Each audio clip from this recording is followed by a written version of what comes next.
ವಿಜಯ ಕರ್ನಾಟಕ ವೀಕ್ಷಕರಿಗೆ ಸ್ವಾಗತ. ನಾನು ಶಂಕರ್ ನಗೇತರ್. ಫೆಬ್ರವರಿ 1 ದೇಶದ ಬಜೆಟ್ ಮಂಡನೆ ಆಗುತ್ತೆ. ಕೇಂದ್ರ ವಿತ್ತ ಸಚಿವೆ ನಿರ್ಮಲಾ ಸೀತಾರಾಮನ್ ಅವರ ಈ ಬಜೆಟ್ ಮಂಡನೆ ಮೇಲೆ ಸಾಕಷ್ಟು ನಿರೀಕ್ಷೆಗಳಿದೆ.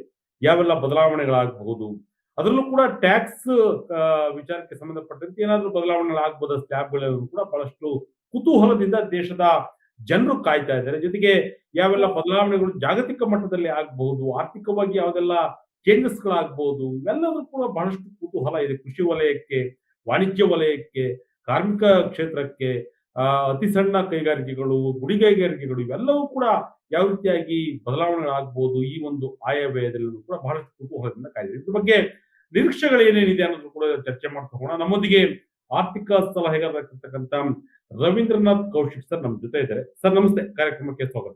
ಸರ್ ನಮಸ್ಕಾರ. ಸರ್, ಬಹಳ ಕುತೂಹಲದಿಂದ ನೋಡ್ತಾ ಇದ್ದಾರೆ ಈ ಬಾರಿ ಬಜೆಟ್ ಅನ್ನು. ಯಾಕೆಂದ್ರೆ ಕಳೆದ ಬಾರಿ ಬಜೆಟ್ ಅನ್ನು ನೋಡ್ತಾ ಹೋದಂತ ಸಂದರ್ಭದಲ್ಲಿ ಬಹಳಷ್ಟು ಬದಲಾವಣೆಗಳು ಕಂಡಿದ್ವು. ದೇಶದ ಜನರು ಕೂಡ ಅದನ್ನು ಸ್ವೀಕಾರ ಮಾಡಿದ್ರು ಬಜೆಟ್ ಅನ್ನು. ಆದ್ರೆ ಈ ಬಾರಿಯ ಬಜೆಟ್ ನ ನಿರೀಕ್ಷೆಗಳು ಹೇಗಿರ್ತವೆ ಅಂತ ಹೇಳಿ, ಯಾಕಂದ್ರೆ ತೆರಿಗೆ ವಿಚಾರಕ್ಕೆ ಸಂಬಂಧಪಟ್ಟಂತೆ ಕೂಡ ನಾವು ಮಾತನಾಡ್ತಾ ಹೋಗ್ಬೋದು. ಜೊತೆಗೆ ಸಾಕಷ್ಟು ವಿಚಾರಗಳನ್ನು ತಾವು ಯಾವ ರೀತಿಯಾಗಿ ನಿರೀಕ್ಷೆಯನ್ನ ನೋಡ್ತಾ ಇದ್ದೀರಿ ಅಂತ, ನಿರೀಕ್ಷೆಯನ್ನ ಎದುರು ನೋಡ್ತಾ ಇದ್ದೀರಿ ಅಂತ ಹೇಳಿ ಈ ಸರಿ ಬಜೆಟ್ ಅನ್ನು. ಎಲ್ಲ ವೀಕ್ಷಕರಿಗೂ ನಮಸ್ಕಾರ. ಈ ಸತಿ ಬಜೆಟ್ ವಿಭಿನ್ನವಾಗಿರುತ್ತೆ ಅನ್ನೋದಂತೂ ಅನುಮಾನವೇ ಇಲ್ಲ. ಯಾಕಂದ್ರೆ ನೀವು ಕಳೆದ ಸತಿ ಬಜೆಟ್ ಇರ್ಬೋದು, ಅದಕ್ಕೆ ಕಳೆದ ಸರಿ ಬಜೆಟ್ ಇರ್ಬೋದು, ಗೌರ್ಮೆಂಟ್ ಫೋಕಸ್ ಬಂದು ವಿಕಸಿತ ಭಾರತ್ ಮೇಲಿದೆ. 2047 ಅಷ್ಟಕ್ಕೆ ನಮ್ಮ ದೇಶನ ಒಂದು ಆರ್ಥಿಕವಾಗಿ ಪ್ರಬಲವಾದಂತ ರಾಷ್ಟ್ರವನ್ನು ಮಾಡಬೇಕು ಅಂತ ಗುರಿ ಇಟ್ಕೊಂಡು ಮುನ್ನುಗ್ತಾ ಇರೋಂತ ಪಾಲಿಸಿಗಳಿರೋದ್ರಿಂದ ಕೆಲವೊಂದು ಕಡೆ ಸರ್ಕಾರ ನಿಯಮಗಳನ್ನ ಅಥವಾ ರೂಪುರೇಷೆಗಳನ್ನ ಏನ್ ಮಾಡ್ತಾ ಇದೆ ಅದು ಫ್ಯೂಚರಿಸ್ಟಿಕ್ ಆಗಿದೆ. ಸೊ ತಕ್ಷಣಕ್ಕೆ ಬೆನಿಫಿಟ್ ಮಾಡಬೇಕು ಅಥವಾ ಇನ್ನು 2-3 ತಿಂಗಳಲ್ಲಿ ಅದರ ಎಫೆಕ್ಟ್ ಕಾಣಬೇಕು ಅನ್ನೋದಕ್ಕಿಂತ ಹೆಚ್ಚಿಗೆ ಅವರು ಲಾಂಗ್ ಟರ್ಮ್ ವಿಷನ್ ಇಟ್ಕೊಂಡು ಮಾಡೋದ್ರಿಂದ ಲಾಂಗ್ ಟರ್ಮ್ ಇನಿಷಿಯೇಟಿವ್ಸ್ ಏನೇನಿದೆ ಅದಕ್ಕೆ ಜಾಸ್ತಿ ಪ್ರಾಮುಖ್ಯತೆ ಕೊಡ್ತಾ ಇದ್ದಾರೆ.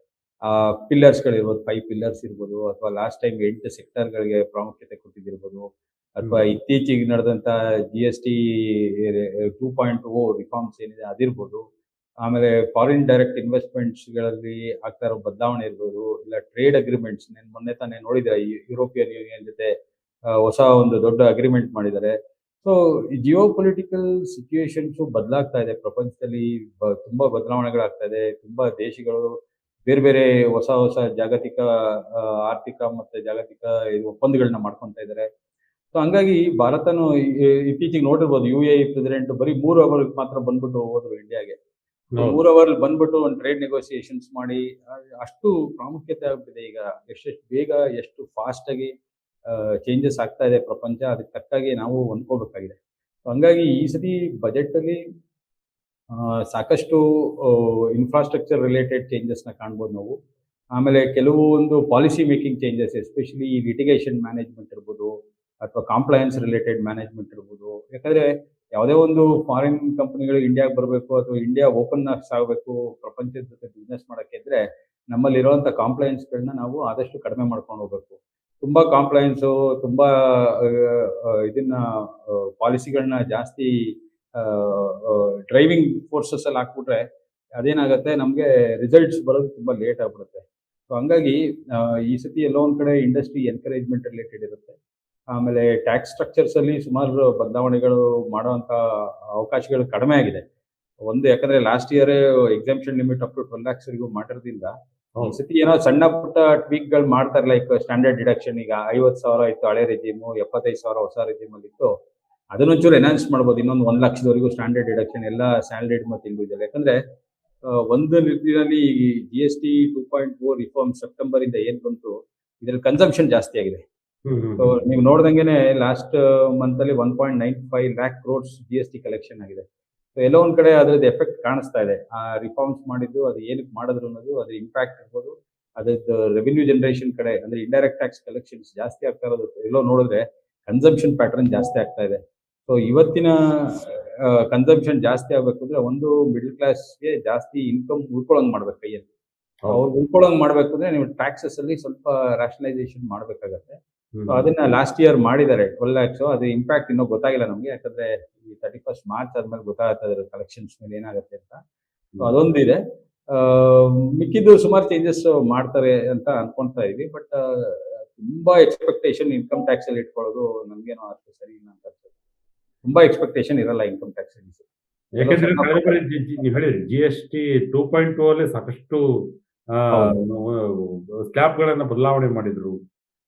ಈಗ ಬರೀ 12% ಸ್ಲ್ಯಾಬ್ ಆದಷ್ಟು ಎಲ್ಲ ತುಂಬಾ ಕಡಿಮೆ ಆಗ್ಬಿಟ್ಟಿದೆ. ಬರೀ 5% ಬಂದ್ಬಿಟ್ಟಿದೆ. ಈಗ 12% ಇದ್ದಿದ್ದಲ್ಲ, ಕೆಲವೆಲ್ಲ 18% ಇದೆಲ್ಲ 5% ಮಾಡಿದ್ದಾರೆ. ಸೊ ರೇಟ್ ರ್ಯಾಷನಲೈಸೇಷನ್ ಮತ್ತೆ procedural compliance related changes GST ಏನ್ ಮಾಡಿದ್ರು 2.2 ಅಲ್ಲಿ, ಅದ್ರ ಇಂಪ್ಯಾಕ್ಟ್ ಈಗ ಕಾಣಿಸ್ತಾ ಇದೆ ಆಕ್ಚುಲಿ. ಓಕೆ, ಒಂದು ಟ್ರೇಡ್ ಮೇಲೆ ಆಗ್ತಾ ಇರುವಂತ ಪರಿಣಾಮ ಇರ್ಬೋದು, ಬಿಸ್ನೆಸ್ ಗಳು ಆಗ್ತಾ ಇರುವಂತದ್ದು ಇರ್ಬೋದು. ಇನ್ನೊಂದು GST ರೆವೆನ್ಯೂ ಕಲೆಕ್ಷನ್ ಮೊಬಿಲೈಸೇಷನ್ ಏನಿದೆ ಅದ್ರ ಮೇಲೆ ಆಗ್ತಾ ಇರ್ಬೋದು. ಆಗ 6.8% ಇಯರ್ ಆನ್ ಇಯರ್ ಗ್ರೋತ್ ಆಗಿದೆ GST collection. Similarly direct tax ಅಲ್ಲಿ more than 7% ಗ್ರೋತ್ ಆಗಿದೆ last up to December 2025 figures ತಗೊಂಡು. ಎಲ್ಲೊಂದ್ ಕಡೆ ಗವರ್ಮೆಂಟ್ ಸೇಫ್ ಆಗಿದ್ದಾರೆ ರೆವೆನ್ಯೂ ಮೊಬಿಲೈಸೇಷನ್. ಯಾಕಂದ್ರೆ ಅದೇ ಎರಡು ಮೇಜರ್ ಸೋರ್ಸ್ ಆಫ್ ಇನ್ಕಮ್ ಇರೋದು, ಒಂದು GST ಮತ್ತೆ ಇನ್ನೊಂದು ಇನ್ಕಮ್ ಟ್ಯಾಕ್ಸ್. ಎರಡು ಇಯರ್ ಆನ್ ಇಯರ್ ಗ್ರೋತ್ ಆಗ್ತಾ ಇದೆ ಅಂದ್ರೆ ಪಾಲಿಸಿ ಮೇಕಿಂಗ್ ಅಲ್ಲಿ ಗವರ್ಮೆಂಟ್ ಗೆ ಸ್ಪೇಸ್ ಇದೆ ಈಗ. ಸೊ ಹಂಗಾಗಿ ಅವರು ಇನ್ನೂ 2-3 ಫ್ಯಾಕ್ಟರ್ಸ್ ಇದೆ, ಅದು ಮಾತಾಡ್ತಾ ಹೇಳ್ತೀನಿ ಏನೇನು ಇರ್ಬೋದು ಅಂತ. ಸೊ ಒಂದು ನಿರೀಕ್ಷೆ ಏನಪ್ಪಾ ಅಂದ್ರೆ ಇನ್ಕಮ್ ಟ್ಯಾಕ್ಸ್ ಅಲ್ಲಿ ತುಂಬಾ ಚೇಂಜಸ್ ಏನು ಎಕ್ಸ್ಪೆಕ್ಟ್ ಮಾಡಕ್ಕಲ್ಲ, ಎಲ್ಲೋ ಸ್ಮಾಲ್ ಚೇಂಜಸ್ ಮಾಡ್ತಾರೆ. ಕಾರ್ಪೊರೇಟ್ ಟ್ಯಾಕ್ಸಸ್ ಅಲ್ಲಿ ಸ್ವಲ್ಪ ಚೇಂಜಸ್ ಆಗ್ಬೇಕಾಗಿದೆ, especially foreign direct investment attract ಮಾಡಕ್ಕೆ ಕೆಲವೊಂದು ಮ್ಯಾಟ್ ಪ್ರಾವಿಷನ್ಸ್ ಇರ್ಬೋದು, ಅಥವಾ ಡಿವಿಡೆಂಡ್ ಟ್ಯಾಕ್ಸ್ ಎಕ್ಸೆಂಪ್ಷನ್ ಕೊಡೋದಿರ್ಬೋದು. ಕೆಲವು ಇಂಟರ್ನ್ಯಾಷನಲ್ ಫೈನಾನ್ಷಿಯಲ್ ಸೆಂಟರ್ಸ್ ಮಾಡಿದಾರಲ್ಲ, ಗಿಫ್ಟ್ ಸಿಟೀಸ್ ಅಂತ ಏನು ಕಾನ್ಸೆಪ್ಟ್ ಅಲ್ಲಿ, ಸೊ ಅದ್ರ ಮೇಲೆ ಸ್ವಲ್ಪ ಎಕ್ಸೆಂಪ್ಷನ್ಸ್ ಗಳು ಕೊಡೋದಿರ್ಬೋದು ಅಲ್ಲಿ ಇನ್ವೆಸ್ಟರ್ಸ್ಗೆ. ಅದೆಲ್ಲ ಎಕ್ಸ್ಪೆಕ್ಟ್ ಮಾಡ್ಬೋದು ನಮ್ಮ ಸತಿ. ನೋಡಿ, ಈ NRI ಗಳ ತೆರಿಗೆಗಳು ಕೂಡ ಮಾತನಾಡ್ಬೋದು ಎಷ್ಟು ಮಟ್ಟಿಗೆ ಬದಲಾವಣೆಗಳಾಗ್ತವೆ ಅಂತೇಳಿ. ಅದ್ರ ಮೇಲೆ ಕೂಡ ಈ ಬಾರಿ ಏನಾದ್ರು ಕಣ್ಣಿಟ್ಟು ಇಡ್ಬೋದು. ಯಾಕೆಂತ ಹೇಳಿದ್ರೆ ಅಲ್ಲಿ ಅವರಿಗೆ ಎರಡೂ ಕಡೆನೂ ಕೂಡ ಟ್ಯಾಕ್ಸ್ ಅನ್ನ ಪೇ ಮಾಡ್ತಕ್ಕಂಥದ್ದು. ಅಲ್ಲಿ ಅವರು ಅಲ್ಲಿ ಏನ್ ಯಾವ ದೇಶದಲ್ಲೂ ಇರ್ತಾರೆ ಆ ದೇಶಕ್ಕೂ ಕೂಡ ಟ್ಯಾಕ್ಸ್ ಪೇ ಮಾಡ್ತಕ್ಕಂಥದ್ದು, ಮತ್ತೆ ಇಲ್ಲೂ ಕೂಡ ಡಬಲ್ ಪೇ ಮಾಡ್ತಕ್ಕಂಥದ್ದು. ಆತರ ಇರಲ್ಲ, ಯಾಕಂದ್ರೆ ಇಂಡಿಯಾ ಆಲ್ಮೋಸ್ಟ್ ಎಲ್ಲಾ ಕಂಟ್ರಿ ಜೊತೆನೂ ಡಬಲ್ ಟ್ಯಾಕ್ಸೇಷನ್ ಅವಾರ್ಡೆನ್ಸ್ ಅಗ್ರಿಮೆಂಟ್ ಅಂತ ಸೈನ್ ಮಾಡಿದ್ದಾರೆ. ಸೊ ಅದ್ರ ಪ್ರಕಾರ ಯಾವ ಕಂಟ್ರಿಲಿ ಅವ್ರಿಗೆ ಬೆನಿಫಿಟ್ ಆಗುತ್ತೋ ಆ ಕಂಟ್ರಿಲಿ ಇಂತಿಷ್ಟು ದಿನಗಳಂತ ಅವಧಿ ಇತ್ತು, ಆದ್ರೆ ಆ ದಿನಗಳೇಂದ್ರೆ ಕಮ್ಮಿ ಆಗ್ಬೋದಾ ಅಂತ ಮೋಸ್ಟ್ಲಿ. ಇಲ್ಲ, ಈಗ ಅಪ್ ಟು ಅದೇ ಅವ್ರದ್ದು ರೆಸಿಡೆನ್ಷಿಯಲ್ ಸ್ಟೇಟಸ್ ಮೇಲೆ ಡಿಪೆಂಡ್ ಆಗುತ್ತೆ. ಸೊ ಒಬ್ರು ಯಾರೋ NRI ಇದ್ರು ಇಷ್ಟು ವರ್ಷ ಈಗ ಇಂಡಿಯಾಗೆ ಬಂದಿದ್ದಾರೆ ಅಂದ್ರೆ ಅವ್ರು ಎಷ್ಟು ವರ್ಷ ಇಂಡಿಯಾದಲ್ಲಿ ಇರ್ತಾರೆ ಅನ್ನೋದ್ರ ಮೇಲೆ ರೆಸಿಡೆನ್ಷಿಯಲ್ ಸ್ಟೇಟಸ್ ಪಿಕ್ ಆಗುತ್ತೆ. ಸೊ ಅವರು ರೆಸಿಡೆಂಟ್ ನಾಟ್ ಆರ್ಡಿನರಿ ರೆಸಿಡೆಂಟ್ ಇದ್ರೆ, so still they can claim the benefit for next 1 or 2 years depending upon his residential status. ಅವ್ರು ಏನ್ ಮಾಡ್ಬೋದು, ಟ್ಯಾಕ್ಸ್ ಬೆನಿಫಿಟ್ ಕ್ಲೈಮ್ ಮಾಡ್ಬೋದು. ಅಮೆರಿಕಲ್ಲಿ ಇನ್ವೆಸ್ಟ್ ಮಾಡಿದ್ರು ಆ ದುಡ್ಡು ಮೇಲೆ ಇಲ್ಲಿ ಬೆನಿಫಿಟ್ ಕ್ಲೈಮ್ ಮಾಡ್ಬೋದು. ಅದೆಲ್ಲ ಪ್ರಾವಿಷನ್ಸ್ ಇದೆ ಆಕ್ಟ್ ಅಲ್ಲಿ, ಅದೆಲ್ಲ ಸುಮಾರು ಆಲ್ಮೋಸ್ಟ್ ಎಲ್ಲ ರ್ಯಾಷನಲೈಸ್ ಮಾಡ್ಬಿಟ್ಟಿದ್ದಾರೆ. ಆಲ್ಮೋಸ್ಟ್ ಇಂಟರ್ನ್ಯಾಷನಲ್ ಟ್ಯಾಕ್ಸ್ ಏನ್ ಹೇಳ್ತಾ ಇದೆ ಅದ್ರ ಪ್ರಕಾರನೇ ನಮ್ದು ಗೈಡೆನ್ಸ್ ಗಳು ಬಂದಿದೆ. ಸೊ ಒಂದೇ ರಿಪ್ಯಾಟ್ರಿಯೇಷನ್ ಫಂಡ್ಸ್ ಅಲ್ಲಿಂದ ಆಚೆ ದುಡ್ಡು ಇಲ್ಲಿಗೆ ಇಂಡಿಯಾಗೆ ಟ್ರಾನ್ಸ್ಫರ್ ಮಾಡ್ಬೇಕು, ಅದು ಆಲ್ಮೋಸ್ಟ್ ಅರೌಂಡ್ 126 ಬಿಲಿಯನ್ ವರೆಗೂ ಬರ್ತಾ ಇದೆ. ಅದು ರಿಪ್ಯಾಟ್ರಿಯೇಷನ್ ಅಂದ್ರೆ ಅಲ್ಲಿಂದ ಇಲ್ಲಿಗೆ ಇಂಡಿಯಾ ಅವರು ಅಲ್ಲಿಂದ ಇಲ್ಲಿಗೆ ಇಂಡಿಯಾ ಟ್ರಾನ್ಸ್ಫರ್ ಮಾಡ್ತಾ ಇರೋದು. ಸೊ ಅದ್ರ ಮೇಲೆ ಸ್ವಲ್ಪ ಏನಾದ್ರು ಬೆನಿಫಿಟ್ಸ್ ಕೊಟ್ಟು ಇನ್ನೂ ಅಟ್ರಾಕ್ಟ್ ಮಾಡಿ ಇನ್ನೂ ಒಂದು ಫಾರಿನ್ ಫಂಡ್ಸ್ ಇಂಡಿಯಾಗೆ ಬರಂಗೆ, ಫಾರಿನ್ ಸೇವಿಂಗ್ಸ್ ಏನಿದೆ ಅದು ಇಂಡಿಯಾಗೆ ಟ್ರಾನ್ಸ್ಫರ್ ಆಗಂಗೆ ಆ ಮೆಜರ್ಸು ಈ ಸತಿ ಮಾಡ್ಬೋದು ಅಂತ ಅನ್ಕೊಂತಾ ಇದ್ದೀನಿ. ಎಸ್, ಕಳೆದ ಬಾರಿ ಆಗಿದ್ದಕ್ಕೂ ಮತ್ತೆ ಈ ಹಂತಕ್ಕೂ ಏನಾದ್ರು ಬಹಳ ವ್ಯತ್ಯಾಸಗಳೇನಾದ್ರು ಆಗಿದೆ ಸರ್ ಆರ್ಥಿಕ ಪರಿಸ್ಥಿತಿಯಲ್ಲಿ, ದೇಶದ ಆರ್ಥಿಕ ಪರಿಸ್ಥಿತಿ? ಡೆಫಿನೆಟ್ಲಿ ಆಗಿದೆ. ಸೊ ನೀವು ಒಂದಾಗಿ ಸ್ಟ್ಯಾಟಿಸ್ಟಿಕ್ಸ್ ನೋಡ್ಕೊಂಡು ಹೋಗ್ತಾ ಇದ್ರೆ, ಎಕ್ಸಾಂಪಲ್ ಫಸ್ಟ್ ಒನ್ ಆಗಿ ನೀವು ಫಿಸ್ಕಲ್ ಡೆಫಿಸಿಟ್, ಅದು ಬಹಳ ಮುಖ್ಯ. ಅದು ಫಿಸ್ಕಲ್ ಡೆಫಿಸಿಟ್ ಯಾವುದೇ ಒಂದು economy growth projected growth oriented economy ಇದೆ ಅಂದ್ರೆ, ಈಗ ಆಲ್ಮೋಸ್ಟ್ IMF ಪ್ರೊಜೆಕ್ಷನ್ಸ್ ಇರ್ಬೋದು, ನಮ್ಮ RBI ಪ್ರೊಜೆಕ್ಷನ್ಸ್ ಇರ್ಬೋದು, ಎಲ್ಲ 6.5% ಗಿಂತ ಜಾಸ್ತಿ ಗ್ರೋ ಆಗುತ್ತೆ 26.7 ಇಂಡಿಯನ್ ಎಕನಾಮಿ ಅಂತ ಇದೆ. So world projections India positive ratings ಕೊಟ್ಟಿದ್ದಾರೆ. ಮತ್ತೆ ವಿತಿನ್ ಇಂಡಿಯಾನೂ ಬೇರೆ ಬೇರೆ ಸಂಸ್ಥೆಗಳು Indian economy grow by almost 6.5% ಅಂತ ಹೇಳಿದ್ದಾರೆ. ಸೊ ಇದ್ರದ್ದು ಗ್ರೋತ್ ಫ್ಯಾಕ್ಟರ್ಗೆ ಒಂದು ಟ್ರಿಗರಿಂಗ್ ಪಾಯಿಂಟ್ ಅಂದ್ರೆ ಫಿಸ್ಕಲ್ ಡೆಫಿಸಿಟ್ ಮ್ಯಾನೇಜಬಲ್ ಲೆವೆಲ್ ಅಲ್ಲಿ ಇರಬೇಕು. ಸೊ ಅದು ಆಲ್ಮೋಸ್ಟ್ ಅರೌಂಡ್ 4.6% ಬಜೆಟ್ ಎಸ್ಟಿಮೇಟ್ಸ್ ಗಿಂತ ಇನ್ನೂ ಕಡಿಮೆದಲ್ಲೇ ಇದೆ ಆಕ್ಚುಲಿ, 4.6%. ಸೊ ಒಂದು ಮುಖ್ಯವಾದ ಫ್ಯಾಕ್ಟರ್ ನಾನು ಹೇಳೋದು ಮತ್ತೆ ಇನಿಷಿಯಲ್ ಆಗಿ ಹೇಳಬೇಕಾಯ್ತು, ಏನಪ್ಪಾ ಅಂದ್ರೆ ಇಡೀ ನಮ್ಮ ಬಜೆಟ್ ಏನಿದೆ February 1 ಏನು ಅನೌನ್ಸ್ ಮಾಡ್ತಾರೆ ಮೇಡಮ್ ಅವರು, ಇಡೀ ಬಜೆಟ್ ಏನಿದೆ ಅದು ನಿಮ್ದು ಎಕನಾಮಿಕ್ ಸರ್ವೆ ಏನಿದೆ ಅದ್ರ ಮೇಲೆ ನಡೆದಿದೆ. ಸೊ ಈ ಸತಿ ಪಾಸಿಟಿವ್ ಎಕನಾಮಿಕ್ ಸರ್ವೆ ಇದೆ, ಯಾಕಂದ್ರೆ ಕೆಲವೊಂದು ಏರಿಯಾಸ್ ಆಲ್ಮೋಸ್ಟ್ ಎಲ್ಲ ಏರಿಯಾಸ್ ಅಲ್ಲೂ ಸಿಗ್ನಿಫಿಕೆಂಟ್ ಆಗಿ ಪ್ರೋಗ್ರೆಸ್ ಆಗಿದೆ ನಮ್ದು, ಎಕ್ಸೆಪ್ಟ್ ಫಾರ್ ಫ್ಯೂ ಏರಿಯಾಸ್ ಅಲ್ಲಿ. ಎಕ್ಸಾಂಪಲ್ ಈ ಕನ್ಸ್ಯೂಮರ್ ಡ್ರಿವನ್ ಪ್ರಾಡಕ್ಟ್ ಇದೆಯಲ್ಲ, home products, consumer driven products ಅದು ಇನ್ಫ್ಲೇಷನ್ ಜಾಸ್ತಿ ಆಗಿದೆ. ಆಮೇಲೆ ವೆಜಿಟೇಬಲ್ ಇನ್ಫ್ಲೇಷನ್ ಸ್ವಲ್ಪ ಜಾಸ್ತಿ ಇದೆ. But food prices almost control ಇದೆ ಇನ್ಫ್ಲೇಷನ್. ಸೊ ಅದೊಂದು ಎರಡೇ ಪಾಯಿಂಟ್. ಫಸ್ಟ್ ಒನ್ ಬಂದು ಇದು fiscal deficit. It is under manageable. Budget ಏನು ಟಾರ್ಗೆಟ್ ಇಟ್ಟಿತ್ತೋ ಅದು ಕೆಳಗಡೆನೆ ಇದೆ. ಅಂದ್ರೆ ಜಾಸ್ತಿ ಬಾರೋಯಿಂಗ್ಸ್ ಹೋಗಿಲ್ಲ ಅಂತ ಇಂಡಿಯಾ ಅವರು. ಸೊ ಬಜೆಟ್ ಫಿಸ್ಕಲ್ ಡೆಫಿಸಿಟ್ ಜಾಸ್ತಿ ಆದ್ರೆ ಬಾರೋಯಿಂಗ್ಸ್ ಜಾಸ್ತಿ ಆಗುತ್ತೆ. ಬಾರೋಯಿಂಗ್ಸ್ ಜಾಸ್ತಿ ಆದ್ರೆ ಅದಕ್ಕೆ ಇಂಟ್ರೆಸ್ಟ್ ಕಾಸ್ಟ್ ಜಾಸ್ತಿ ಆಗುತ್ತೆ. ಇದೆಲ್ಲ ಎಕ್ಸ್ಟ್ರಾ ಬರ್ಡನ್ ಬೀಳುತ್ತೆ ಎಕನಾಮಿ ಮೇಲೆ. ಸೊ ಅದೊಂದು ಮ್ಯಾನೇಜಬಲ್ ಕಂಡೀಷನ್ ಅಲ್ಲಿ ಇದೆ fiscal deficit. Second one inflation control ಆಗಿದೆ. ಸೊ ಪ್ರಪಂಚದಲ್ಲಿ ಬೇರೆ ದೇಶಗಳಿಗೆ ಕಂಪೇರ್ ಮಾಡಿದ್ರೆ ಇಂಡಿಯಾಲಿ one of the lowest inflation ಇದೆ. ಸೊ ಅದು trajectory over the period of time inflation trajectory ಅಂತ ಏನು ಕರಿತೀವಿ ಅದು ಕಡಿಮೆ ತೋರಿಸ್ತಾ ಇದೆ. ಹಂಗಾಗಿ ಎಲ್ಲೋ ಒಂದ್ ಕಡೆ ಪಾಲಿಸಿ ಸ್ಪೇಸ್ಗೆ ಈ ಸತಿ ಇಂಪ್ರೂವ್ಮೆಂಟ್ ಮಾಡೋಕ್ಕೆ RBI ಸಪೋರ್ಟಿಂಗ್ ಡೇಟಾಸ್ ಇದೆ. ಪ್ಲಸ್ ಎಕನಾಮಿಕ್ ಇಂಡಿಕೇಟರ್ಸ್ ಪಾಸಿಟಿವ್ ಆಗಿದೆ ಗವರ್ಮೆಂಟ್ಗೆ. ಇದೆಲ್ಲ ನೋಡಿದ್ರೆ ನೀವು ಈ ಸತಿ ಗವರ್ಮೆಂಟ್ ಹತ್ರ ಒಳ್ಳೆ ಏನಂತೀರ ಸುಭದ್ರವಾದಂತ ಎಕನಾಮಿ ಇರೋದ್ರಿಂದ ಅವರು ಇನ್ನೂ ಜಾಸ್ತಿ ಸ್ಪೆಂಡ್ ಮಾಡಕ್ ಶುರು ಮಾಡ್ತಾರೆ ಈಗ. ಸೊ ಈಗ ಗವರ್ಮೆಂಟ್ ಫೋಕಸ್ ಬಂದು ಇನ್ಫ್ರಾಸ್ಟ್ರಕ್ಚರ್ ಸ್ಪೆಂಡಿಂಗ್ ಮೇಲೆ ಜಾಸ್ತಿ ಇರುತ್ತೆ. ಲಾಸ್ಟ್ ಇಯರ್ ಬಜೆಟ್ ಅಲ್ಲಿ ಆಲ್ಮೋಸ್ಟ್ 11,11,111 ಕೋಟಿ ಇಂತಹ ಫಿಕ್ಸ್ ಮಾಡಿದ್ರು ಅಮೌಂಟ್. ಅದ್ರಲ್ಲಿ ಆಲ್ಮೋಸ್ಟ್ 95% ಯೂಟಿಲೈಸ್ ಆಗಿದೆ ಇಲ್ಲಿವರೆಗೂ. ಹಂಗಾಗಿ ಎಲ್ಲೋ ಒಂದ್ ಕಡೆ ಇನ್ಫ್ರಾಸ್ಟ್ರಕ್ಚರ್ ಪುಷ್ ತುಂಬಾ ಆಗಿದೆ ಈ ಸತಿ ಬಜೆಟ್ ಅಲ್ಲಿ. ಸೊ ಇನ್ಫ್ರಾಸ್ಟ್ರಕ್ಚರ್ ಪುಷ್ ಆಯ್ತು ಅಂದ್ರೆ ಅದ್ರ ಜೊತೆ ಡಿಪೆಂಡ್ ಆಗಿರುವಂತ ಆಲ್ಮೋಸ್ಟ್ ಅರೌಂಡ್ 225 ಸೆಕ್ಟರ್ಸ್ ಗ್ರೋ ಆಗುತ್ತೆ. ಒಂದು ಇನ್ಫ್ರಾಸ್ಟ್ರಕ್ಚರ್ ಬಂತು ಅಂದ್ರೆ ಅದ್ರ ಜೊತೆ ಡಿಪೆಂಡ್ ಆಗಿರೋ 225 ಸೆಕ್ಟರ್ಸ್ಗಳು ಗ್ರೋ ಆಗುತ್ತೆ. ಸೊ ಆ ನಿಟ್ಟಿನಲ್ಲಿ ನೋಡಿದ್ರೆ ಈ ಸತಿ ಇನ್ನೂ ಒಂದಷ್ಟು ಇನ್ಫ್ರಾಸ್ಟ್ರಕ್ಚರ್ ಪುಷ್ ಇರುತ್ತೆ. ಸೊ ಒಂದು ಒಳ್ಳೆ ಬಜೆಟ್ ಬರುತ್ತೆ ಅಂತ ನಿರೀಕ್ಷೆ ಇದೆ. ಅದೇ ದೇಶದ ಆರ್ಥಿಕ ಸ್ಥಿತಿ ಈಗ ಕಳೆದ ಏನು ಬದಲಾವಣೆಗಳಿಂದ ಸ್ವಲ್ಪ ಮಟ್ಟಿಗೆ ಭದ್ರತೆ ಇದೆ, ಜೊತೆ ಪಾಸಿಟಿವಿಟಿ ಇದೆ. ಹಾಗಾಗಿ ನಿರೀಕ್ಷೆ ಮಾಡಬಹುದು ಬಹಳಷ್ಟು ಈ ಬಾರಿನೂ ಕೂಡ. ಹೌದು. ವಾಣಿಜ್ಯೋದ್ಯಮಿಗಳು ಬಹಳಷ್ಟು ನಿರೀಕ್ಷೆ ಇಟ್ಕೊಂಡಿರ್ತಾರೆ. ಯಾವ ರೀತಿಯಾಗಿ ಈ ರೀತಿ ಟ್ಯಾಕ್ಸ್ ವಿಚಾರ ಆಗಿರ್ಬೋದು, ಮತ್ತೆ ಕೆಲವೊಂದಿಷ್ಟು ಖಾಸಗಿ ಕ್ಷೇತ್ರಗಳು ಈ ಒಂದ್ ರೀತಿಯಾಗಿ ಉತ್ತೇಜನಗೊಳ್ಳಿಕ್ಕೆ ಏನೇನೆಲ್ಲ ಕೊಡ್ಬೋದು ಅಂತ ಹೇಳಿ ಬಹಳಷ್ಟು ನಿರೀಕ್ಷೆ ಇರ್ತದೆ. ಅಂದ್ರೆ ಕಳೆದ ಬಾರಿಗಿಂತ ಈ ಬಾರಿ ಇನ್ನಷ್ಟು ನಿರೀಕ್ಷೆ ಮಾಡಬಹುದಾ ವಾಣಿಜ್ಯೋದ್ಯಮಿಗಳು ಈ ಬಜೆಟ್ ನಲ್ಲಿ ಏನಾದ್ರು? ಈ ಬಜೆಟ್ ಅಲ್ಲಿ ಅದೇ ನೀವ್ ಹೇಳ್ದಂಗೆ ಒಳ್ಳೆ GST ರಿಫಾರ್ಮ್ಸ್ 2.0 ಅಲ್ಲಿ ಆಲ್ಮೋಸ್ಟ್ ಸುಮಾರು ರಿಫಾರ್ಮ್ಸ್ ಮಾಡ್ಬಿಟ್ಟಿದ್ದಾರೆ. ಟ್ರೇಡ್ ರಿಫಾರ್ಮ್ಸ್ ಆಗಿದೆ. ಮತ್ತೆ ಬೇರೆ ಬೇರೆ ಹೊಸ ನೋಟಿಫಿಕೇಶನ್ ಬಂದಿದೆ DGFT ಇಂದ, ಎಕ್ಸ್ಪೋರ್ಟ್ ರಿಲೇಟೆಡ್ ಮತ್ತೆ ಇಂಪೋರ್ಟ್ ರಿಲೇಟೆಡ್ ಸೆಕ್ಟರ್ಸ್ಗೆ. ಆಮೇಲೆ ಪ್ರಧಾನ ಮಂತ್ರಿ ಅವರು ಲಾಸ್ಟ್ ಟೈಮ್ ಇಂಡಿಪೆಂಡೆನ್ಸ್ ಸ್ಪೀಚ್ ಅಲ್ಲಿ ಹೇಳಿದ್ರು ಸ್ವಾವಲಂಬಿ ಆಗ್ಬೇಕು ನಾವು, ಮತ್ತೆ ನಮ್ಮಲ್ಲಿರುವಂತ ಡೊಮೆಸ್ಟಿಕ್ ಇಂಡಸ್ಟ್ರೀಸ್ಗಳನ್ನ ಎನ್ಕರೇಜ್ ಮಾಡ್ಬೇಕು ನಾವು, ಅದಕ್ಕೆ ಜಾಸ್ತಿ ಪ್ರಾಮುಖ್ಯತೆ ಕೊಟ್ಟು ನಮ್ಮ ಡೊಮೆಸ್ಟಿಕ್ ಇಂಡಸ್ಟ್ರಿನ ಬೆಳೆಸ್ಬೇಕು ಅಂತ. ಸೊ ಈಗ ನಮ್ಮ ಇದನ್ನ ನೋಡಿದ್ರೆ ನಾವು ಒಂದು ಡಾಮಿನೇಟಿಂಗ್ ಫ್ಯಾಕ್ಟರ್ ಆಗ್ಬಿಟ್ಟಿದ್ದೀವಿ ಇಂಟರ್ನ್ಯಾಷನಲ್ ಇದರಲ್ಲಿ.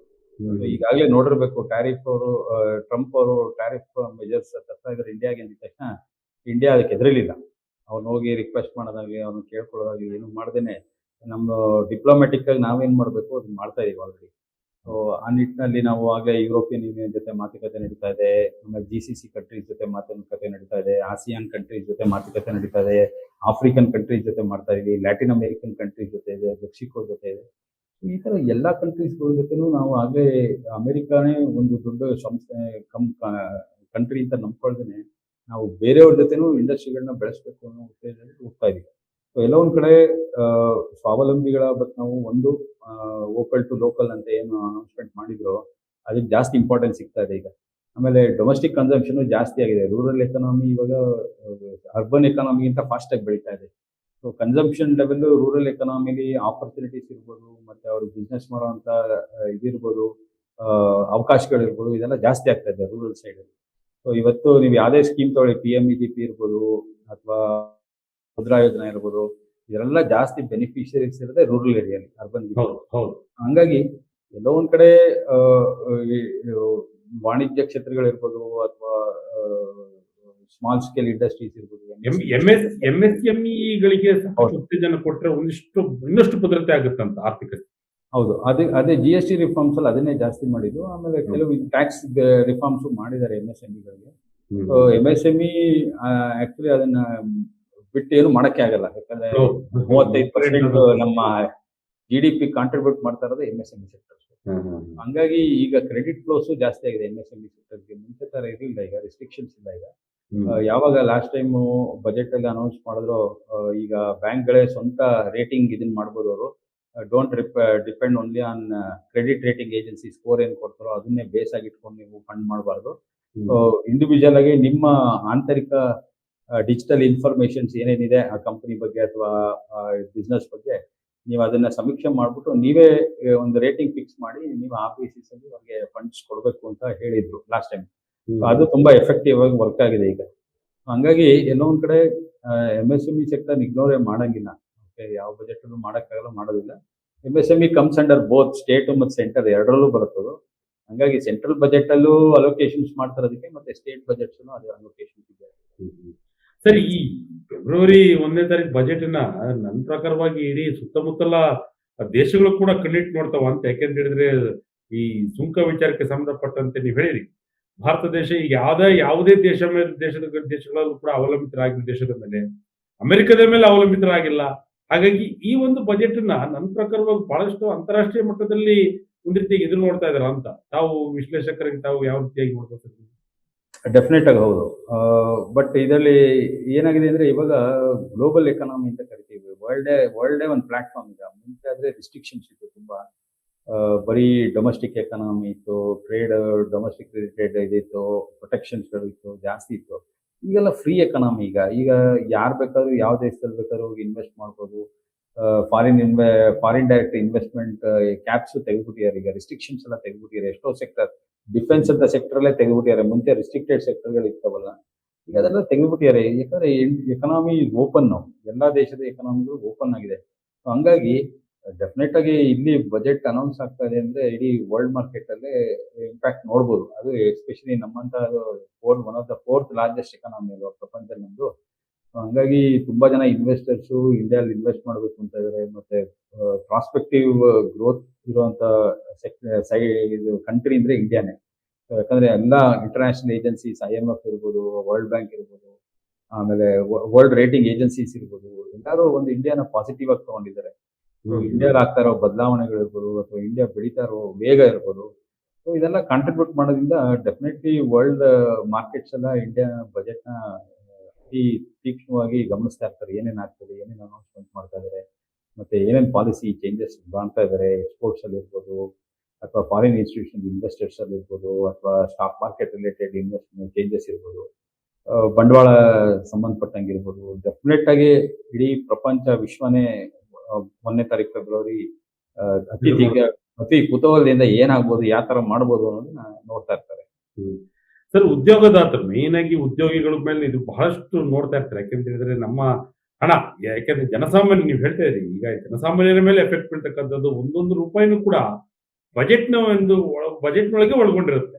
ಹಾಗಾಗಿ ನನಗೇನು ಸಿಕ್ತು, ನನ್ನ ಒಂದು ಉಳಿತಾಯದಲ್ಲಿ ಏನಾಗಬಹುದು ಅನ್ನೋ ಪ್ರಶ್ನೆ ಬಹಳಷ್ಟು ಜನರಲ್ಲಿ ಇರುತ್ತೆ. ಹಾಗಾಗಿ ವೇತನದಾರರಿಗೆ ಏನಾದ್ರೂ ನಿರೀಕ್ಷೆ ಮಾಡಬಹುದಾ ಈ ಒಂದು ಬಜೆಟ್ನಲ್ಲಿ ಅಂತ? ವೇತನದಾರರಿಗೆ ಅದೇ ಒಂದು ಸ್ಟ್ಯಾಂಡರ್ಡ್ ಡಿಡಕ್ಷನ್ ಎಕ್ಸ್ಪೆಕ್ಟ್ ಮಾಡ್ಬೋದು. ಈಗ ಏನು 50,000 ಆಯ್ತು ಹಳೆ ರಿಜಿಮ್ ಅಲ್ಲಿ, ಮತ್ತೆ 75,000 ಏನಿತ್ತು ಹಳೆ ರಿಜಿಮ್ ಅಲ್ಲಿ, ಅದು 1 ಲಕ್ಷ ಮಾಡ್ಬೋದು ಅಂತ ಇದೆ. ಆಮೇಲೆ ಮೇಜರ್ ಆಗಿ ಇನ್ನೊಂದು ಏನಪ್ಪಾ ಅಂದ್ರೆ, ಗೌರ್ಮೆಂಟ್ ಈಗ ಇನ್ಫ್ರಾಸ್ಟ್ರಕ್ಚರ್ ಪುಷ್ ಮಾಡ್ಬೇಕು ಅಂದ್ರೆ ಹೌಸಿಂಗ್ ಸೆಕ್ಟರ್ ಪುಷ್ ಮಾಡ್ಬೇಕು. ಹೌಸಿಂಗ್ ಸೆಕ್ಟರ್ ಒಂದು ಸೆಕ್ಟರ್ ಪುಷ್ ಮಾಡಿದ್ರೆ ಅದರಿಂದ ಸಂಬಂಧಪಟ್ಟಂತ ಎಷ್ಟೋ ಸೆಕ್ಟರ್ಗಳು ಬೆಳೆಯುತ್ತೆ ಒಂದು ಹೌಸಿಂಗ್ ಸೆಕ್ಟರ್ ಇಂದ. ಸೊ ಅದರಿಂದ ಗೌರ್ಮೆಂಟ್ಗೆ ಒಂದು ಎಂಪ್ಲಾಯ್ಮೆಂಟ್ ಜನರೇಷನ್ ಆಗುತ್ತೆ. ಗೌರ್ಮೆಂಟ್ ಉದ್ದೇಶ ಎಂಪ್ಲಾಯ್ಮೆಂಟ್ ಜನರೇಟ್ ಆಗಬೇಕು, ಇನ್ನೊಂದು ಕ್ಯಾಪಿಟಲ್ ಅಸೆಟ್ ಕ್ರಿಯೇಟ್ ಮಾಡಬೇಕು. ಸೊ ಇದೆರಡು ಉದ್ದೇಶದಿಂದ ಏನಾಗುತ್ತೆ, ಹೌಸಿಂಗ್ ಸೆಕ್ಟರ್ಗೆ ಜಾಸ್ತಿ ಜನ ಇನ್ವೆಸ್ಟ್ ಮಾಡಬೇಕು ಅಂದ್ರೆ ಈ ಹಳೆ ರೆಜಿಮ್ ಅಲ್ಲಿ interest on housing loan section 24B ಏನಿತ್ತು ಇನ್ಕಮ್ ಟ್ಯಾಕ್ಸ್ ಆಕ್ಟ್ ಅಲ್ಲಿ, ಅದರಲ್ಲಿ ಎಕ್ಸಾಮ್ಷನ್ ಕೊಡಿದ್ರು ಅಪ್ ಟು 2 lakhs ವರೆಗೆ ಸೆಲ್ಫ್ ಆಕ್ಯುಪೈಡ್ಗೆ. ರೆಂಟೆಡ್ ಪ್ರಾಪರ್ಟಿಗಾದ್ರೆ ಇಂಟ್ರೆಸ್ಟ್ ಎಷ್ಟಿದೆಯೋ ಅಷ್ಟನ್ನು ಕ್ಲೈಮ್ ಮಾಡಬಹುದಾಗಿತ್ತು. ಎಲ್ಲೋ ಆ ಬೆನಿಫಿಟ್ ನ ಇದ್ರಲ್ಲಿ ತೆಗೆದ್ಬಿಟ್ಟಿದ್ದಾರೆ. ನ್ಯೂ ರೆಜಿಮ್ ಅಲ್ಲಿ ಇಲ್ಲ. ನ್ಯೂ ರೆಜಿಮ್ ಅಲ್ಲಿ ಎಕ್ಸಾಮ್ಷನ್ಗೆ ಅಲೋವಲೆನ್ಸ್ ಇಲ್ಲ, ಏನು ಕ್ಲೈಮ್ ಮಾಡಕ್ಕಲ್ಲ. ಬರೀ ಸ್ಟ್ಯಾಂಡರ್ಡ್ ಡಿಡಕ್ಷನ್ ಬಿಟ್ರೆ ಇನ್ನೊಂದು 2 NPS ಒಂದಿದೆ, ಯಾವುದೋ 80CC-D2 ಅಲ್ಲಿ ಒಂದಿದೆ. ಆಮೇಲೆ ಅಗ್ನಿವೀರ್ಗೆ ಏನ್ ಕಾಂಟ್ರಿಬ್ಯೂಟ್ ಮಾಡ್ತಾರೋ ಅದು 2ಕ್ಕೆ ಮಾತ್ರ ಅವ್ರು ಕ್ಲೈಮ್ ಮಾಡ್ಬೋದು ಡಿಡಕ್ಷನ್, ಇನ್ಯಾವುದು ಕೊಟ್ಟಿಲ್ಲ. ಸೊ ಈ ಹೌಸ್ ಪ್ರಾಪರ್ಟಿನೂ ಇದೊಂದು ಸಿಗದೆ ಇರೋದ್ರಿಂದ ಅವ್ರಿಗೆ ಇಂಟ್ರೆಸ್ಟ್, ಇದನ್ನೇನಾದ್ರೂ ಎನ್ಹಾನ್ಸ್ ಮಾಡ್ಬೋದಾ ಈ ಸತಿ, ಅಥವಾ ನ್ಯೂ ಸ್ಕೀಮ್ ಅಲ್ಲಿ ತರ್ಬೋದಾ ಅನ್ನೋದನ್ನ ಯೋಚನೆ ಮಾಡ್ಬೇಕು ಸ್ವಲ್ಪ. ಸರ್, ನಗರ ವ್ಯಾಪ್ತಿಯಲ್ಲಿ ಏನಾದ್ರೂ ಸ್ಕೀಮ್ಗಳು ಹೊಸದಾಗಿ ನಿರೀಕ್ಷೆ ಮಾಡ್ಬೋದಾ ಈ ಸರಿ ಬಜೆಟ್ ನಲ್ಲಿ?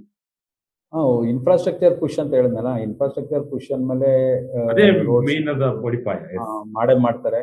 ಎಸ್ಪೆಷಲಿ ಆವಾಸ್ ಯೋಜನೆಗಳೆಲ್ಲ ಇದೆಯಲ್ಲ, ಬಡವ್ರ ಮನೆ ಕಟ್ಕೊಡೋದು, ಆಮೇಲೆ ಕೆಲವು ಅಗೇನ್ ಇದು ಸ್ಟೇಟ್ ಡಿಪೆಂಡೆಂಟ್ ಸಬ್ಜೆಕ್ಟ್ ಇದು. ಯಾಕಂದ್ರೆ ಸ್ಟೇಟ್ ಅವ್ರು ಜಾಗ ಕೊಟ್ರೆ ಅವ್ರು ಡೆವಲಪ್ ಮಾಡ್ತಾರೆ. ಸೆಂಟ್ರಲ್ ಹೌದು ಹೌದು ಹೌದು ಫಂಡ್ಸ್ ಅಲೋಕೇಟ್ ಮಾಡ್ಬೇಕು ಅಂದ್ರೆ ಸ್ಟೇಟ್ ಜೊತೆ, ಯಾಕಂದ್ರೆ ರೆವಿನ್ಯೂ ಬಂದು ಸ್ಟೇಟ್ ಡಿಪಾರ್ಟ್ಮೆಂಟ್ ಅಲ್ಲಿ ಇರೋದ್ರಿಂದ ಈ ಅಲೋಕೇಶನ್ ಆಫ್ ಲ್ಯಾಂಡ್ ಗಿಂಡ್ ಎಲ್ಲ ಅದನ್ನ ನೋಡ್ಬೋದು. ಮತ್ತೆ ಸ್ಮಾರ್ಟ್ ಸಿಟಿ ಅಂತ ಒಂದು ಕಾನ್ಸೆಪ್ಟ್ ತಂದಿದ್ರು, ಈಗ ಒಂದು 8 ವರ್ಷದಿಂದ ಒಂದು ಸ್ಮಾರ್ಟ್ ಸಿಟಿ ಕಾನ್ಸೆಪ್ಟ್ ಅಂತ ತಂದಿದ್ರು. ಸೊ ಅದರದ್ದು ಪ್ರೋಗ್ರೆಸ್ಗೆ ಅದಕ್ಕೆ ಸಂಬಂಧಪಟ್ಟಂಗೆ ಸ್ವಲ್ಪ ಡೆವಲಪ್ಮೆಂಟ್ಸ್ ಆಗತ್ತೆ. ಆಮೇಲೆ ಪಬ್ಲಿಕ್ ಟ್ರಾನ್ಸ್ಪೋರ್ಟ್ ಸಿಸ್ಟಮ್ ಲೈಕ್ ಈಗೆಲ್ಲ ನೋಡಿರ್ತಿರಲ್ಲ, ಗೌರ್ಮೆಂಟ್ ಸೆಂಟ್ರಲ್ ಗೌರ್ಮೆಂಟ್ ಇದು EV ವೆಹಿಕಲ್ಸ್ ಎಲ್ಲ ತರ್ತಾ ಇದಾರೆ ಈಗ, government central government state government. So ಅದನ್ನೆಲ್ಲ ಮಾಡ್ಬೋದು, ಅಂತದೆಲ್ಲ ತರ್ತಾರದು. ಸೊ ಸಿಟಿ ಅರ್ಬನ್ ಏರಿಯಾಸ್ ಅಲ್ಲೂ ಸ್ವಲ್ಪ ಖುಷಿ ಇರುತ್ತೆ. ಬಟ್ ಅಗೇನ್ ಅರ್ಬನ್ ಏರಿಯಾಸ್ ಅಲ್ಲಿ ಡಿಪೆಂಡ್ ಆಗೋದು ಈಗ ಸ್ಟೇಟ್ ಅವರು ಫಂಡ್ಸ್ ಕೊಡೋದ್ರಿಂದ ಇದ್ರ ಮೇಲೆ ಹೋಗುತ್ತೆ. ಇದು ಈ ರೈತರ ಯಂತ್ರೋಪಕರಣಗಳು, ಬಹಳಷ್ಟು ಕೃಷಿ ಯಂತ್ರೋಪಕರಣಗಳ ಮೇಲೆ ನಿರೀಕ್ಷೆ ಇರುತ್ತೆ. ಬೆಲೆ ಕಡಿಮೆ ಆಗಬಹುದು ಅನ್ನೋ ಒಂದು ನಿರೀಕ್ಷೆ ಇರುತ್ತೆ. ಕಳೆದ ಬಾರಿ ಒಂದಿಷ್ಟು ರೈತರಿಗೆ ಸಂತಸದ ಒಂದು ವಿಚಾರಗಳು ಕೂಡ ಮುಟ್ಟಿತ್ತು. ಈ ಬಾರಿ ಏನ್ ನಿರೀಕ್ಷೆಗಳು ಇಟ್ಕೋಬಹುದು ಅಂತ ರೈತರಿಗೆ ಇದೇ ಇರುತ್ತೆ. Actually farmers income important, double ಆಗಬೇಕು ಅನ್ನೋದು. ಸೊ ಆ ನಿಟ್ಟಿನಲ್ಲಿ ಲಾಸ್ಟ್ ಟೈಮ್ ಸುಮಾರು ಸ್ಕೀಮ್ಗಳನ್ನ ತಂದಿದ್ರು ಸರ್ಕಾರದವರು. ಒಂದು ಈ ಇನ್ಶೂರೆನ್ಸ್ ಸ್ಕೀಮ್ ಇರ್ಬೋದು, ಕ್ರಾಪ್ ಇನ್ಶೂರೆನ್ಸ್ ಸ್ಕೀಮ್ ಇರ್ಬೋದು, ಅಥವಾ ಕ್ರೆಡಿಟ್ ಕಾರ್ಡ್ ಕೊಡೋದಿರ್ಬೋದು, ಆಮೇಲೆ ಸಾಯಿಲ್ ಟೆಸ್ಟಿಂಗ್ ರಿಲೇಟೆಡ್ ಇದಿರ್ಬೋದು, ಇದೆಲ್ಲ ಮಾಡಿದ್ರು. ಸೊ ರೈತರುಗಳಿಗೆ ಈ ಸತಿ ಮೇಜರ್ ಆಗಿರುತ್ತೆ. ಯಾಕಂದ್ರೆ ನೀವು contribution of agriculture in GDP ನೋಡಿದ್ರೆ 2 ವರ್ಷದಿಂದ ಇನ್ಕ್ರೀಸ್ ಆಗ್ತಾ ಇದೆ. ಆಕ್ಚುಲಿ ಅಗ್ರಿಕಲ್ಚರ್ ಸೆಕ್ಟರ್ ಕಾಂಟ್ರಿಬ್ಯೂಷನ್ ಈಗ 18% ಹತ್ರ ಬಂದ್ಬಿಟ್ಟಿದೆ. 16%, 15% ಇದ್ದಿದ್ದು ಅಗ್ರಿಕಲ್ಚರ್ ಕಾಂಟ್ರಿಬ್ಯೂಷನ್ ಟು GDP ಈಗ 18% ವರೆಗೂ ಬಂದ್ಬಿಟ್ಟಿದೆ. ಕೆಲವೊಂದ್ ಕಡೆ ಈ ಕಮರ್ಷಿಯಲ್ ಫಾರ್ಮಿಂಗ್ ಇರ್ಬೋದು, ಆಗ್ರೋ ಬಿಸ್ನೆಸ್ ರಿಲೇಟೆಡ್ ಈ ಇಂಡಸ್ಟ್ರೀಸ್ಗಳು ಅಥವಾ ಆಗ್ರೋ ಬಿಸ್ನೆಸ್ ರಿಲೇಟೆಡ್ ಡೆವಲಪ್ಮೆಂಟ್ ಆಗ್ತಾ ಇರೋದು, ಇದೆಲ್ಲ ಜಾಸ್ತಿ ಪುಷ್ ಮಾಡ್ತಾ ಇರೋದ್ರಿಂದ ಅಗ್ರಿಕಲ್ಚರ್ ಸೆಕ್ಟರ್ ಅಲ್ಲಿ ಗಮನೀಯವಾದ ಬದಲಾವಣೆಗಳು ಕಾಣ್ತಾ ಇದೀವಿ. ಹಂಗಾಗಿ ಡೆಫಿನೆಟ್ ಆಗಿ ಇದೊಂದು ಸೆಕ್ಟರ್ ಅಲ್ಲಿ ಪುಷ್ ಇರೋದ್ರಿಂದ ಇನ್ನೂ ಎಕ್ಸ್ಪೆಕ್ಟೇಷನ್ ಜಾಸ್ತಿ ಇದೆ, ಮಾಡ್ತಾ ಇದ್ದಾರೆ ಅಂತ ಕಾಣುತ್ತೆ ಈ ಸತಿ. ಸೊ ಒಂದು ಇದಿರ್ಬೋದು ಅವ್ರಿಗೆ ಸಬ್ಸಿಡೈಸ್ಡ್ ಈ ಕುಸುಮ್ ಅಂತ ಬಂತು ನೋಡಿ, ಕುಸುಮ್ ಯೋಜನೆ ಅಂತ ಒಂದು ಬಂತಲ್ಲ. ಸೊ ಅದರಲ್ಲಿ ಅವರೇ ವಿದ್ಯುತ್ ಉತ್ಪಾದನೆ ಮಾಡಿ ಅವರೇ ಯೂಸ್ ಮಾಡ್ಕೊಂಡು ಅವ್ರ ಪಂಪ್ ಸೆಟ್ಸ್ ಎಲ್ಲ ಎಕ್ಸೆಸ್ ಬಂದಿದ್ದನ್ನ ಸರ್ಕಾರಕ್ಕೆ ಮಾರ್ಬೋದು, ಅದನ್ನ ಯೂನಿಟ್ ಕೊಡ್ತಾ ಇದ್ರು, ಅದೆಲ್ಲ ಮಾಡ್ತಾ ಇದಾರೆ. ಸೋಲಾರ್ ಪವರ್ ಡ್ರಿವನ್, ಆ ತರ ನೋಡ್ಬೋದು. ಆಮೇಲೆ ಸ್ವಲ್ಪ ಟೆಕ್ನಾಲಜಿ ಇಂಟರ್ವೆನ್ಷನ್ಸ್ ಈ ಸತಿ ಜಾಸ್ತಿ ಆಗ್ಬೋದು ಅಂತ ಕಾಣಿಸ್ತಾ ಇದೆ. ಯಾಕಂದ್ರೆ ಕಮರ್ಷಿಯಲ್ ಫಾರ್ಮಿಂಗ್ ಜಾಸ್ತಿ ಆಗ್ತಾ ಇದೆ. ಆಮೇಲೆ ರೀಸನಬಲ್ ಮಾನ್ಸೂನು ಎಲ್ಲ ಚೆನ್ನಾಗಿರೋದ್ರಿಂದ ಈ ಸತಿ ಸರ್ಕಾರದವರು ಇನ್ನೂ ಒಂದು ಹೆಚ್ಚಿನ ಈ ಸೀಡ್ ಬ್ಯಾಂಕ್ಸ್ ಅಂತ ಏನ್ ಕರಿತೀವಿ, ಇದಕ್ಕೆಲ್ಲ ಜಾಸ್ತಿ ಪ್ರಾಮುಖ್ಯತೆ ಕೊಡ್ತಾ ಇದ್ದಾರೆ. ಸೊ ಸುಮಾರು ಅಗ್ರಿಕಲ್ಚರ್ ಡಿಪಾರ್ಟ್ಮೆಂಟ್ ಇಂದ ಈಗ ಇವರು ಮಾಜಿ ಮಧ್ಯಪ್ರದೇಶ್ ಮುಖ್ಯಮಂತ್ರಿನೇ ಈಗ ಅಗ್ರಿಕಲ್ಚರ್ ಮಿನಿಸ್ಟರ್ ಆಗಿರೋದ್ರಿಂದ ಅವ್ರ ಕಡೆಯಿಂದ ಸುಮಾರು ಬದಲಾವಣೆಗಳನ್ನ ನೋಡ್ತಾ ಇದೀವಿ ನಾವು. ಇವಾಗ ಡೆವಲಪ್ಮೆಂಟ್ ಆಫ್ ಇದಿರ್ಬೋದು, ವೇರ್ ಹೌಸಿಂಗ್ ಇರ್ಬೋದು, ಕೋಲ್ಡ್ ಸ್ಟೋರೇಜ್ ಸೆಂಟರ್ಸ್ಗಳನ್ನ ಬೆಳೆಸ್ತಾ ಇರೋದಿರ್ಬೋದು ಡಿಸ್ಟ್ರಿಕ್ಟ್ ಲೆವೆಲ್ ಅಲ್ಲಿ. So involvement of self help groups in agriculture reforms ಇರ್ಬೋದು. ಸೊ ಇದೆಲ್ಲ ಒಂದು ತಿರ್ಗಾ ಇದಕ್ಕೆ ಇನ್ನೊಂದಷ್ಟು ಅದು ಪ್ರೈಮರಿ ಬಜೆಟ್ ಅಲ್ಲಿ ಪ್ರೈಮರಿ ಅಲೋಕೇಶನ್ ಅಗ್ರಿಕಲ್ಚರ್ ಸೆಕ್ಟರ್ ಇದ್ದೇ ಇರುತ್ತೆ. ಯಾವಾಗಲೂ ಸ್ವಲ್ಪ ಜಾಸ್ತಿ ಮಾಡ್ತಾರೆ. ಯಾಕಂದ್ರೆ number of people moving towards agriculture ವರ್ಷನೂ ಜಾಸ್ತಿ ಆಗ್ತಾ ಇದೆ. ಆಕ್ಚುಲಿ ಎಲ್ಲೋ ಒಂದ್ ಕಡೆ ಟ್ರೆಂಡ್ ತಿರ್ಗಾ ರೂರಲ್ ಎಕಾನಮಿ ಪ್ರೋಗ್ರೆಸ್ ಆಗ್ಬೇಕಂದ್ರೆ ಅಗ್ರಿಕಲ್ಚರ್ ಲೈವ್ಲಿಹುಡ್ ಜಾಸ್ತಿ ಆಗ್ಬೇಕಾಗ್ತದೆ. ಸೊ ಹಂಗಾಗಿ ಅಗ್ರಿಕಲ್ಚರ್ ಏರಿಯಾಗಳನ್ನ ತಿರ್ಗಾ ಡೆವಲಪ್ ಆಗ್ತಾ ಇದೆ. ನಮ್ಮ ಸರ್ಕಾರ ರಾಜ್ಯ ಸರ್ಕಾರದವರು ಸುಮಾರು ಈ ಸತಿ ಪಾರ್ಲಿಮೆಂಟ್ ಸೆಷನ್, ಬೆಳಗಾಂ ಸೆಷನ್ ಅಲ್ಲಿ ಸುಮಾರು ಅನೌನ್ಸ್ಮೆಂಟ್ಗಳು ಮಾಡಿದ್ರು, especially agriculture related land reforms. ಈಗ ಯಾರು ಬೇಕಾದ್ರೂ ಜಾಗ ತಗೋಬಹುದು, ಇದೆಲ್ಲ ಬಂದ್ಬಿಡಿದೆಯಲ್ಲ ಈಗ. ಸೊ ಅದೇ ರೆಸ್ಟ್ರಿಕ್ಷನ್ಸ್ ಇತ್ತು. ಆಮೇಲೆ ಈಗೆಲ್ಲ 2 ಎಕರೆ ಒಳಗಡೆ ಇದ್ರೆ ಗ್ರೀನ್ ಏರಿಯಾ ಇದ್ರೆ ಗ್ರೀನ್ ಏರಿಯಾನೇ ಮಾಡ್ಬೇಕು, ಅದನ್ನ ಕನ್ವರ್ಷನ್ ಕೊಡಲ್ಲ, ಇಂಡಸ್ಟ್ರಿ ಕನ್ವರ್ಷನ್ಗಾಗಿ ಅಥವಾ ರೆಸಿಡೆನ್ಷಿಯಲ್ ಇದಕ್ಕೆಲ್ಲ ಕೊಡಲ್ಲ, ಅದನ್ನ ಅಗ್ರಿಕಲ್ಚರ್ ಆಗಿ ಇಟ್ಕೋಬೇಕು ಅನ್ನೋದನ್ನ ಹೇಳಿದ್ಮೇಲೆ ಎಲ್ಲೋ ಒಂದ್ ಕಡೆ ಅದೆಲ್ಲ ಅಗ್ರಿಕಲ್ಚರ್ಗೆ ಪೂರಕವಾಗಿರುವಂತ ನಿರ್ಣಯಗಳು. ಹಂಗಾಗಿ ಅದರಿಂದ ತಿರ್ಗಾ ಅಗ್ರಿಕಲ್ಚರ್ ಸೆಕ್ಟರ್ಗೆ ಪುಷ್ ಆಗುವಂತ ಚಾನ್ಸಸ್ ಇದೆ. ಎಸ್ ಸರ್, ಜಾಗತಿಕ ಮಟ್ಟವಾಗಿ ಕೊನೆಯದಾಗಿ ಈ ಅಮೆರಿಕದ ಈ ಸುಂಕ ಹೇರಿಕೆ ವಿಚಾರಕ್ಕೆ ಸಂಬಂಧಪಟ್ಟಂತೆ ಭಾರತದಿಂದ ಈ ಒಂದು ಬಜೆಟ್ ನಲ್ಲಿ ಯಾವ ಅಸ್ತ್ರವನ್ನ ಪ್ರಯೋಗ ಮಾಡಬಹುದು ಅಂತ ಮೇಡಮ್ ಅಲ್ಲ ಅದನ್ನೇ ಹೇಳಿದ್ದು. ಈಗ ಆಗ್ಲೇ ಕೇಂದ್ರ ಸರ್ಕಾರದ ಲೆವೆಲ್ ಅಲ್ಲಿ ಮಿನಿಸ್ಟ್ರಿ ಆಫ್ ಎಕ್ಸ್ಟರ್ನಲ್ ಅಫೇರ್ಸ್ ಅವರು ಎಲ್ಲ ಕಂಟ್ರಿಗಳಿಗೂ ಮೀಟ್ ಮಾಡಿ ಅವ್ರ ಹತ್ರ ಮಾತಾಡಿ ಎಲ್ಲ ಮಾಡ್ತಾ ಇದ್ದಾರೆ.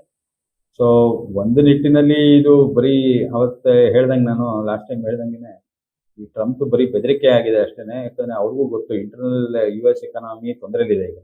ಸೊ ಈ ತರ ಸುಂಕಗಳನ್ನ ಅವರು ಹಾಕೊಂಡೋದ್ರೆ ಅವ್ರಿಗೂ ಮುಂದೆ ಕಷ್ಟ ಆಗತ್ತೆ.